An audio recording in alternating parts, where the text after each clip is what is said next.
nanjye birambabaza either. nanjye nacyo bimbwiye kuba yarahombye amafaranga. Have you noticed, but this place is not exactly a gold mine. Aka kabari kanjye ntabwo ari ikirombe. Money to me. Nakugurije $50,000 by'idolari birashya. Can swing it. Ndabikeneye ariko simvuze ngo uhite ubima noneho utameze neza. Nuzabona amafaranga nibwo uzabiba. Van Buren Motors. Niba hakurikira Van Buren Motors. Time was all lit up. You can see from anywhere. Kera hari ahantu rwari uruganda rukomeye cyane.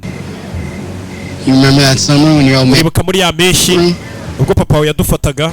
Penny was. Twazanye Penny Telesco. Penny Ponchek. Ndetse na Penny Ponchek. My dad catches us smoking his Papa icyo gihe yadufashe turi kunywa itabi muri tanu hasi. Oh yeah. Baribukiranye n'inshuti barakuranye. Got in those tunnels would have blown up after. Iyo tuza kwanywera itabi ryinshi rikaba ryari gufata ibintu byinshi ryari gutwika uruganda rwose. Look, byari ubwana ariko birasekeje. Times are coming. Kenyeka ko iminsi myiza iri imbere izaza. Now I gotta go check on the cat. Reka njye kureba inzoga mo hariya. Okay? Sibyo? Yeah? Sora afite amadeni, afite ibibazo byinshi, ategura imishinga ariko akabura igishoro. Aba muri iki mishinga